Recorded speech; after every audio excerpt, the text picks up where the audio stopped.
மழையாக இருக்கிறதுனால என்னால் ஸ்டார்டிங்லேருந்து எடுக்க முடியல. பஸ்ஸுக்கிட்டே வந்தாச்சு, எல்லோரும் பூஜையை போட்டுட்டு எல்லாம் ரெடி ஆகிட்டு இருக்காங்க. ஸோ இப்போ போக போக நான் எல்லாத்தையுமே உங்களுக்கு இது எப்படி போகணும், எங்கேருந்து ஆரம்பித்தேன், பஸ்ஸில் போகிறது எப்படி எப்படிலாம் நீங்கள் புக் பண்ணணும் அப்படின்றத நான் விலாவாரியாக சொல்கிறேன்.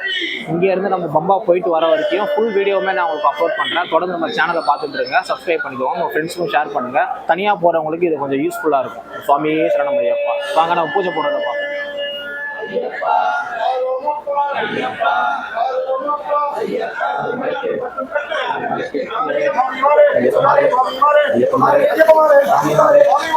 நம்மளுக்கு ஸ்டார்ட் ஆயிடுச்சு பயணம். பஸ்ஸு மூவ் ஆயிடுச்சு. இங்கே மழையாக இருக்குங்க சென்னையில். இந்த மழை எப்போ தான் நிற்கும் தெரியல. நானும் இன்னைக்கு போகிறதுக்குள்ள நின்றுன்னு நினச்சேன். பட் இன்றைக்குமே போட்டு வெளுத்து வாங்குது. ஸோ இந்த மழையில் ஃபேமிலிலாம் விட்டு போகிறதுக்கு கொஞ்சம் கஷ்டமாக தான் இருக்குது. சரி, ஐயப்பன் பார்த்து பாருன்னு தைரியத்தை தான் போகிறோம். ஐயப்பன் தான் பார்த்துக்கணும். ஸோ என்னால் நான் ஆக்சுவலி கோயிலேருந்து வரும்போதே பார்த்தீங்கன்னா எடுத்துடலாம், ஃபுல் வீடியோவும் உங்களுக்கு அப்டேட் பண்ணலாம் அப்படின்னு தான் நினச்சேன். பார்த்தா முடியல, ஒரே மழையாக இருந்ததுனால. ஸோ இதுக்கப்புறம் போக போக உங்களுக்கு எல்லாத்தையுமே நான் அப்டேட் பண்ணுறேன். சுவாமியே சரணமையப்பா. ஸோ இங்கே இந்த பஸ் பார்த்தீங்கன்னா டிஎன்எஸ்சிடிசி அப்படின்ற ஆப்பில் நீங்கள் புக் பண்ணிக்கலாம். ஸோ தனியாக போகணும், என்னால் ரொம்ப நாள் வந்து டூர்லாம் போக முடியாது, நான் ஸ்டேட் டு ஸ்டேட் போயிட்டு வரணும் அப்படின்றவங்களுக்கு இது ஒரு நல்ல ஆப்ஷன். நீங்கள் ஒன்றும் இல்லை, டிஎன்எஸ்சிடிசியில் எந்த டேட்டில் போகிறேன்னு புக் பண்ணிக்கிட்டிங்கன்னா இருமுடி கட்டிக்கிட்டு நீங்கள் வந்தீங்கன்னா டேரெக்டாக உங்களை பம்பாலே கொண்டு போய் விட்டுருவாங்க. இதில் ஸ்பெஷாலிட்டியே இது பம்பா வரைக்கும் அலோவ் பண்ணுறாங்க. ஏன்னா இப்போ நீங்கள் வந்து இப்போ குரூப்பாக போகிறீங்க, உங்கள் ஏரியாவில் நீங்கள் குரூப்பாக போகிறீங்க அப்படின்னா அவங்க வேனு கார் வச்சுட்டு போவீங்க. ஏன்னா நிலக்கல் வரைக்கும் தான் உங்களால் போக முடியும். நிலக்கல்ல போயிட்டு அங்கே காலியாக இருந்தால் ஓகே, கூட்டமாக இருக்க டைம்லாம் அடிச்சு பிடிச்சிட்டு அங்கே பஸ்ஸு பிடிச்சி இங்கே வர்றதுக்குள்ளேயே ஒரு வழி ஆகிடும். ஆனால் இந்த பஸ்ஸு பார்த்தீங்கன்னா டேரெக்டாக அவங்க பம்பாவில் விட்டுருவாங்க. அது ரொம்ப பெரிய ப்ளஸ்ஸு. ஸோ நீங்கள் நிறையா பேர் போகிறவங்க கூட இதை சூஸ் பண்ணலாம். ஏன்னா எப்படி சொல்கிறது, அரை மணி நேரத்துக்கு ஒரு பஸ்ஸு, ஒரு மணிக்கு பஸ்ஸு, 2 மணிக்கு பஸ்ஸுட்டு லைனாக பஸ்ஸு விட்றாங்க. ஸோ உங்களுக்கு பஸ்ஸு நிறையா இருக்குது, அது இல்லாமல் ஸ்லீப்பர் வசதி இருக்குது. நீங்கள் தாராளமாக நல்லபடியாக போயிட்டு வரலாம். போக உங்களுக்கு எல்லா விஷயமும் நான் ஒன்று ஒன்றா அப்டேட் பண்ணுறேன். தூங்கிட்டேன் ஆக்சுவலி. நான் சரி கொஞ்ச நேரம் படுத்து எழுந்து நம்ம அந்த கிளாம்பாக்கம் பஸ் ஸ்டாண்டு போகிறதெல்லாம் உங்களுக்கு காட்டலாம் அப்படின்னு நினச்சேன். பார்த்தா தூங்கிட்டு எழுந்து பார்த்தா பரநூறு தாண்டி போயிட்டுருக்கேன். ஸோ இதுக்கப்புறம் நான் உங்களுக்கு போகிறதெல்லாம் கரெக்டாக நான் அப்டேட் பண்ணிடுறேன். இங்கெல்லாம் பார்த்தீங்கன்னா சுத்தமாக மழையே இல்லை. இங்கே பாருங்களேன், காட்டுறேன் உங்களுக்கு. மழையே கிடையாது. எனக்கு தெரிஞ்சு கொஞ்சம் வெயில் அடிக்கிற மாதிரிலாம் இருக்குல்ல. நம்ம வெயிலெலாம் லைட்டாக அடிக்குது. ஸோ சீக்கிரமாக எங்கள் வீட்டுக்கிட்ட சென்னையிலையுமே இந்த மாதிரி ஆகணுன்ட்டு நான் வேண்டிக்கிறேன். நாங்கள் ஃபேமிலி வேறு, ஒய்ஃபு குழந்தைய வேறு தனியாக விட்டு வந்திருக்கோமா, அதுவே கொஞ்சம் மைண்டில் ஓடிட்டு இருக்கு. அதுக்கப்புறம் வந்து ரெயின் கோட் எடுத்துக்கோங்க. ரெயின் கோட் மீன்ஸ் நான் நீங்கள் நார்மலாக யூஸ் பண்ணுறது சொல்லலை. இந்த கவரில் விற்கிறதோ rain coat 80 rupees 100 rupees something தான். ஏன்னா சபரிமலையிலையுமே பார்த்தீங்கன்னா மழையாக இருக்குது. ஏன்னா நான் போன வருஷம் வந்து 10ஆம் தேதியோ 12ஆம் தேதியோ போனேன், டிசம்பரு. அப்பயுமே அங்கே மழை இருந்தது. நான் போன வாட்டியுமே வந்து அந்த கவர் ரெயின் கோட் எடுத்துகிட்டு போயிருந்தேன். உங்களுக்கு அந்த கவர் ரெயின் கோட் ஏன் நான் பர்டிகுலராக சொல்கிறேன்னா, நீங்கள் மடிச்சிக்கலாம், அது பாக்கெட்டில் கூட நீங்கள் வச்சுக்கலாம். அந்த அளவுக்கு சின்னதாக மடித்து நீங்கள் யூஸ் பண்ணிக்கலாம். ஒரு 4-5 டைம்ஸ் கிட்ட நீங்கள் திருப்பி யூஸ் பண்ணலாம். ஸோ அது ரொம்ப யூஸ்ஃபுல்லாக இருக்கும் உங்களுக்கு. அங்கே வாங்கினீங்கன்னா ரேட்டு கொஞ்சம் அதிகமாக இருக்குது அப்படின்னு சொல்கிறாங்க. நீங்கள் போகும்போது சென்னையிலே வாங்கிட்டு போயிடுங்க முடிஞ்ச அளவுக்கு, ஓகேங்களா?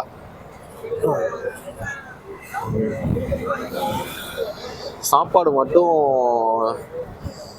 நைட்டுக்கு என்னன்னு தெரியலைங்க. இங்கே நிப்பாட்டுற ஹோட்டல் தான் நல்லாவே இருக்க மாட்டேங்குது. சாப்பாடு மட்டும் மேக்ஸிமம் நான் கேரளா உள்ளே போனேன்னா சாப்பிட மாட்டேன். கேரளாவோட என்னோடய ஃபுட்டு என்னன்னு பார்த்தீங்கன்னா ஜூஸு, அப்புறம் அங்கே அந்த பழம், டீ, பிஸ்கட்டு, இதுதான். ஏன்னா எனக்கு இந்த கேரளாவில் பார்த்தீங்கன்னா அந்த ஃபுட் எனக்கு அந்த செட் ஆகாது.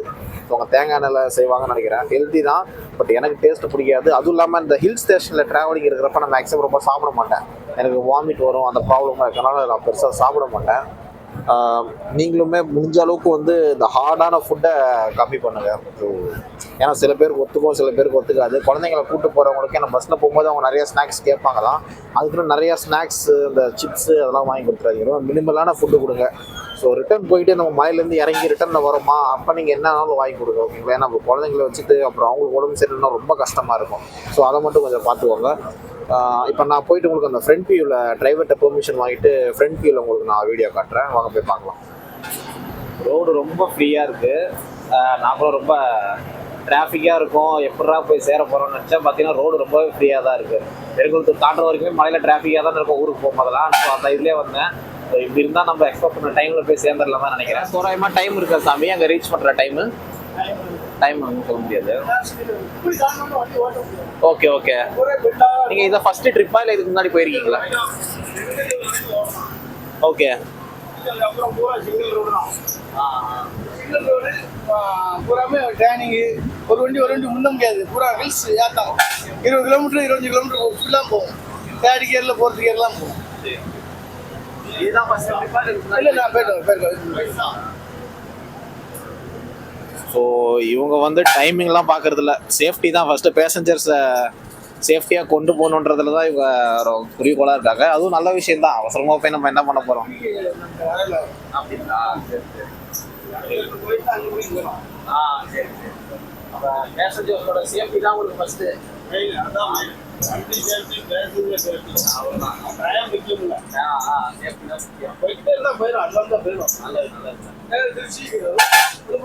திருச்சி அடுத்த திண்டுக்கல் அடுத்த நேரம் வந்துடும். ஒரு 20 டியூட்டி 25 டியூட்டி எடுத்துரும். நிறைய வீட்டுக்கு நிறைய பொங்கல் வரைக்கும் இங்கே ஓடிடும். நீங்கள் அங்கே வந்து பம்பாலே வண்டி நிற்கும். 8 மணி வரை நிற்கும். ஓகே. கிளம்பாக்கத்தில் 4 வண்டி ஆப்ரேட் பண்ணுறாங்க. அங்கே ஒரு 5 வண்டி 4 வண்டி. பம்பாலே நிற்கும் வண்டி. இருக்கணும். காலில இருந்து எங்க சிடிசி வந்து 1 மணி நேரத்துக்கு ஒரு வண்டி அனுப்பிட்டே இருப்பாங்க. நைட்டு 8-8 வரை வண்டி இருக்கும். ஸோ நீங்கள் யாரும் இப்போ ரிட்டனுக்கு சென்னைக்கு வரவங்க பயப்படவே தேவையில்ல. உங்களுக்கு நைட்டு 8 மணி வரைக்கும் பஸ் இருக்கா. 1 ஹவருக்கு ஒரு தடவை. அதாவது ஒரு பஸ் மூவ் பண்ண அடுத்த பஸ் காலையில் 10 மணிக்கு ஸ்டார்ட் பண்ணி நைட்டு 8 மணி வரைக்கும் பஸ் இருக்காமா.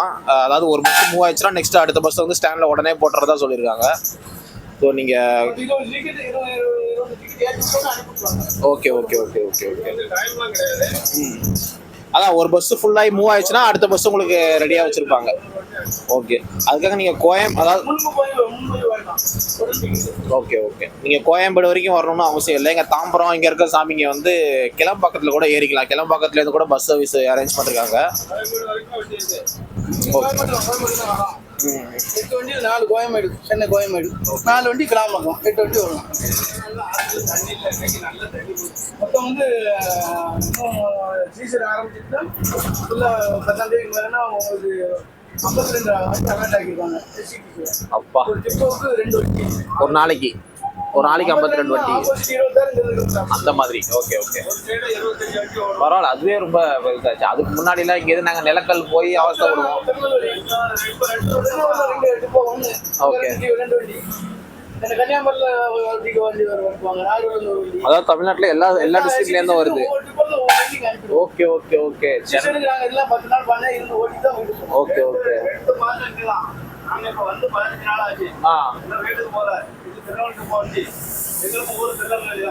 ஓ ஓகே ஓகே. என் ஒய்ஃபும் தென்காசி தான். தென்காசியில் பாவூர் சத்திரம். எனக்கு ஓகே பாமனா சரிங்க. வாட்டி என்ன சொன்னாங்க, கோயம்பேடுலேருந்து இந்த வருஷம் தான் லாஸ்ட்டு, அடுத்த வருஷத்துல நீங்கள் கிளம்பாக்கம் தான் போகணும் அப்படிலாம் நிறையா நியூஸ் சொல்லிட்டு இருந்தாங்க. Okay okay sir sir. இப்போ சாயங்காலம் எங்கே நிப்பாட்டுவீங்களா டீ குடிக்க? ஓகே ஓகே நைட் சாப்பிட. Okay okay. இப்போ 5 ட்ரிப் இதுக்கு முன்னாடி போனீங்களா? எப்போ அங்கே ரீச் ஆனீங்க?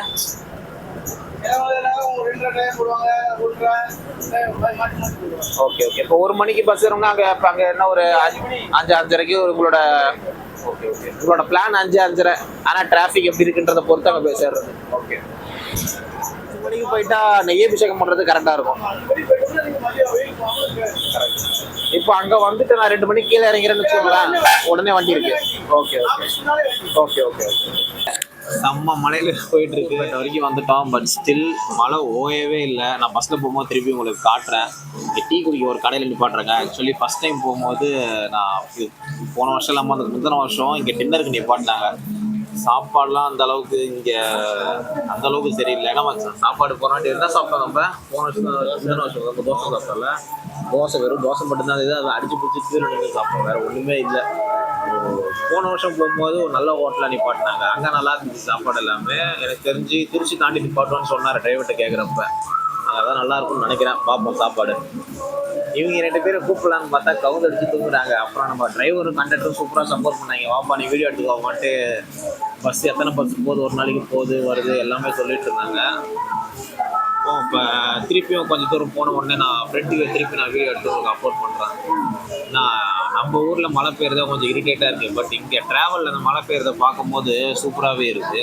பார்ப்போம் மேலே எப்படி இருக்குன்னு தெரிஞ்சு எந்த ஊர் தாண்டா அந்த மழை விடுமே தெரில. இது பார்த்தா ரொம்ப ஹெவியாக பெய்யுது இங்கே இருக்கு. உளுந்தூர்பேட்டை சைடு தானே, இந்த சைடில் தானே நாகப்பட்டினம் இப்படி தான் புயல் வந்ததுன்னாங்க.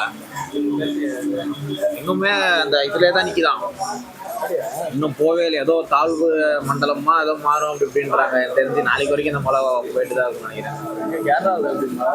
அங்கே தூரிட்டு தான் இருக்கடா. நான் பார்த்த வரைக்கும் அந்த அளவுக்கு அடிச்சுலாம் பெய்யல, சும்மா தூர்ற மாதிரி தான் இருக்கு. நான் போன வாட்டி போனப்பவே தூரிட்டு தான் இருந்தது.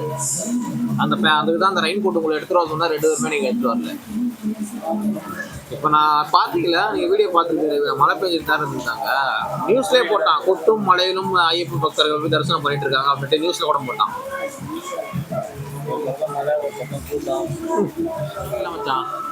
கூட்டம் கம்மியாக தான் இருக்குது. இப்போ இந்த 3 மணிக்கு அந்த இது போட்டாங்க, ஓரளவுக்கு கம்மியாக தான் இருக்குது. ஆமாம், பம்பாலை நிப்பாட்டுறது அதெல்லாம் இல்லை, ஓரளவுக்கு பம்பாலே க்ளீனாக தான் போயிட்டுருக்கு.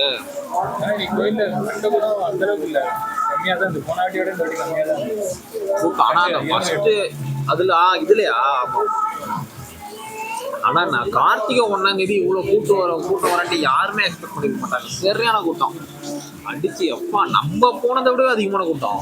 பார்த்தீங்கல்ல, ரொம்ப ரொம்ப தவிச்சிட்டானுங்க. ஐயோ இதெல்லாம் பயந்துட்டேன் நானு. ஐயோ என்னடா இது முடிஞ்சு விட்டாங்கதான் நம்மள அப்படின்னு வருது. இப்படி திரும்பி பாக்குறேன், அவ்வளவுதான். அவன் போயிட்டான். அங்கே தலை சுத்துதா? ஏன் இங்கே தலை சுத்துதுன்னா அப்ப கேரளாவில் போனா நீ என்ன பண்ணுவ? கேரளா உள்ளதான் நீ எப்படி சொல்றது, இப்படி ஏன் தூங்கவே முடியாது, அப்படியே உருண்டு கீழே விழுந்துருவேன். ரொம்ப பெருசு. ஆனா அவர் சொல்லிட்டாரு, நம்ம எதுவும் தாங்க போவேன், எனக்கு வந்து சீக்கிரமா போய் சேர்க்கணுன்றதெல்லாம் கிடையாது, பேசஞ்சரை பத்திரமா கொண்டு போய் சேர்க்கணும், அவ்வளவுதான். நான் மெதுவாக 3வது கீரு 4வது கீரு இதில் தான் போவேன், அதுக்கு மேலே கீரே போவாது. மேக்ஸிமம் ஹில் ஸ்டேஷனில் போனாலே அந்த கீரில் தான் போவாங்க. பட் நான் ரொம்ப ஸ்பீடெல்லாம் போக மாட்டேன். ஹில் ஸ்டேஷன் போயிட்டா ரொம்ப ஸ்பீடு கம்மியாக தான் போவேன்னு சொல்லிட்டாரு. 5-5:30 மணிக்கு நான் மேக்ஸிமம் போகிற மாதிரி தான் பார்ப்பேன் அப்படின்னாரு. 5 மணிக்கு இங்கே இறங்கிட்டு குளிச்சுட்டு நம்ம ஏற ஆரம்பித்தோம். கூட்டம் இல்லைன்னு வைங்களேன், அங்கே ஒரு 10 மணிக்கெலாம் ரீச் ஆகிடலாம், சாமி பார்த்துடலாம். ஏன்னா 11:30 வரைக்கும் நெய் அபிஷேகம் பண்ணுவாங்க. டப்புன்னு சாமி பார்த்துட்டு நெய் அபிஷேகம் பண்ணிட்டு இறங்கி வந்து உடனே பஸ் இருக்கான் பம்பால. அதாவது காலைல 8 மணிக்கு ஸ்டார்ட் பண்ணி நைட்டு 10 மணி வரைக்கும் ஒரு பஸ்ஸு போக அடுத்த பஸ்ஸு கொண்டு வந்து நிப்பாட்டுருவாங்க. வந்துக்கிட்டே தான் இருக்கான். ரொம்ப பிரச்சனை இல்லை, பஸ்ஸுக்கு பிரச்சனை இல்லை. அதாவது இப்போ அதான் குமிழி வழியாக தான் போகும். எல்லா பஸ்ஸுமே குமிழி வழியாக தான் போகும். ஸோ குமிழியில் வாங்கிக்கலாம், பிரச்சனை கிடையாது. வரும்போது டைம் வேற ஆயிடுச்சா, டிராஃபிக் வேற ஆயிடுச்சு கிண்டில. எனக்கு அதெல்லாம் ஒன்றும் இல்லை, திக்குன்னு ஆகுதா? என்னாச்சு? எங்க வீணுங்க நம்மளை விட்டு போயிட போறானோ அப்படின்ட்டா? இல்ல, பஸ் மிஸ் ஆயிரும், லேட் ஆகுது, நம்ம லேட் பண்ணிட்டோமே. எப்பயுமே ஒரு இடத்துக்கு சீக்கிரமா வந்துடும். நெய்யும் வாங்கி வச்சிட்டான். நெய் ஒரு 1/4 கிலோ நெய்யும் வாங்கி வச்சிட்டான். எதுக்கு வாங்கி வச்சிட்டான்? அது இவன் ஃபர்ஸ்ட் சொல்லியிருக்கேன். நான் என்ன அதுக்காக தான் வாங்கிட்டு வந்திருக்கான். நெய் விட்டு நம்ம எடுத்துட்டு போன நெக்ஸ்ட் தேங்காய் ஊற்றுறதுக்கு நெய்யை வாங்கிட்டு வந்தான். ஆமா, அதுக்கப்புறம் நெய் எடுத்து நான் நெத்து பூரா நெய்யிலே விளங்குது. நெய் தோசை ஊற்றிட்டு இருந்தீங்களா? நெய் தோசை இல்லை, விளக்கு. ஏன் சண்டா சாப்பிடுங்கண்ணா, அது ஏன்னா விளக்கு ஊற்றி வேஸ்ட் பண்றீங்க? அவ்வளோ பணக்காரனாடா நீ? அப்போ பாடுறா டீசல் எல்லாம் கொஞ்சம் பார்த்துக்கடா மழையில. எனக்கு நான் சரியாக சாப்பிட மாட்டேன். ஓகே, வீடியோவா கொஞ்ச நேரம் கழிச்சு கண்டினியூ பண்ணுவோம். நான் உங்களை அப்புறமா வந்து பார்க்குறேன். சுவாமி சரணமையப்பா. ஸோ எங்கள் வழியில் நிறையா இடத்த என்னால் காட்ட முடியல. செம்ம தலைவலி, என்னன்னு தெரியல. இந்த மாதிரி வாங்க வர மாதிரி அந்த மாதிரிலாம் ப்ராப்ளம் ஆயிடுச்சு. அதனால தான் நான் படுத்தேன். தூக்கமும் வரல, எழுந்து உட்காரவும் முடியல, அந்த மாதிரி ஆயிடுச்சு. அப்புறம் இன்னொரு ரெக்வஸ்ட் பார்த்தீங்கன்னா, தயவு செஞ்சு சபரிமலைக்கு பைக்கில் வரேன், அதை நான் ஒரு வீடியோவாக போடுறேன், இந்த சோலோ ட்ரிப் போகிறேன்றதெல்லாம் தயவு செஞ்சு தவிர்த்துருங்க. சபரிமலைன்றது ஒரு பெரிய ஹில் ஸ்டேஷன். முதல்லாம் பைக் ஓட்டுறதுன்றது ரொம்ப ஒரு டேஞ்சரான விஷயம். பஸ்ஸில் போகும்போதே காரில் போகும்போதே பார்த்தீங்கன்னா நிறைய ஆக்சிடென்ட் தான் நடக்குது. இப்போ பார்த்தீங்கன்னா சபரிமலைக்கு போயிட்டு ஒரு சாமி வந்துட்டு இருக்காரு, பிரசாதெல்லாம் வச்சிருக்காரு, அவருக்கு ஆக்சிடென்ட் ஆயிடுச்சு. பார்க்க ரொம்ப கஷ்டமாயிருச்சு. ஏதோ ஹெல்மெட் போட்டிருக்காரு. அதுவும் இல்லாமல் இப்போ நாங்கள் போன பஸ் டிரைவர் கரெக்டாக பார்த்து பிரேக் அடிச்சதுனால அவர் வந்து இடிச்சு விழுந்துட்டாரு. பைபாஸில் இப்போ ஒரு ஆக்சிடென்ட் ஆகி அவர் ஒன்றும் அவங்க ஓரளவுக்கு பேசினாரு. மூக்கில் அடிபட்டுருந்தது, மூக்கு நெத்திலாம் அடிபட்டு ஓரளவுக்கு பேசுறதுனாலே அது ரொம்ப அதிசயம். அதெல்லாம் நான் அதுவும் பெருசா நடக்க வேண்டியது அந்த ஐயப்பா ஒரு ஆக்சிடென்ட்லேயே முடிச்சு அவர் எங்கேயே ஸ்டாப் பண்ணிட்டாரு. இல்லை எங்களை தாண்டி அவர் போயிருக்காருன்னா அவருக்கு என்ன நடந்திருக்கும் என்னமோ. கரெக்டாக எங்கள் டிரைவர் பிரேக் அடிச்சாரு, அதில் பேரிகேட்ல மோதி அப்படியே ஸ்கிட் ஆகிட்டே வந்து எங்கள் பஸ்ல இடிச்சு கீழே விழுந்தாரு. அப்புறம் இப்போதான் பேசி அவங்க வீட்லையும் இன்ஃபார்ம் பண்ணி ஆம்புலன்ஸ் ஏற்றி அனுப்பியிருக்கோம். கரெக்டாக தேனிக்கிட்டேன். தயவு செஞ்சு பைக்ல அந்த சபரிமலைக்கு வரவங்க இங்கே இல்லை எங்கேயுமே சரி பைக்ல போறவங்க தயவு செஞ்சு ஹெல்மெட் போட்டுக்கோங்க. ஹெல்மெட்டோட அந்த முக்கியத்துவம் என்னன்றதை இன்னைக்கு நான் லைவ்ல தெரிஞ்சுக்கிட்டேன். நானே சில டைம் பார்த்தீங்கன்னா பைக்ல போகும்போது இந்த கசகசம் இருக்கா ஹெல்மெட் போட மறந்துருக்கேன். இப்போ நான் சென்னை ரீச் ஆனதுக்கு அப்புறமே என்னோட வேலை நல்ல குவாலிட்டியான ஹெல்மெட் அவங்க வாங்குறதா இப்போ எங்கே போகிறோம் ஹெல்மெட் போட்டு தான் போகிறோம் முடியும். ஹெல்மெட் வாங்க இப்போ எங்கேயும் போகிறதா நான் இதே இல்லை. எனக்கு தெரியும் என் ஃபேமிலிக்கே ஒரு ஹெல்மெட் செட் அப்படியே ஒன்று வாங்கிடணும். தயவு செஞ்சு ஹெல்மெட் போட்டு சேஃப்டியாக போங்க. பைக்கில் லாங் ட்ரிப் போகிறவங்க ரொம்ப சேஃப்டியாக போங்க. பின்னாடி வருதா முன்னாடி இந்த ஏறி போகிறதெல்லாம் வேணாம். இவ்வளோ பொறுமையாக போங்க. ரொம்ப பார்த்து சேஃப்டியாக போங்க.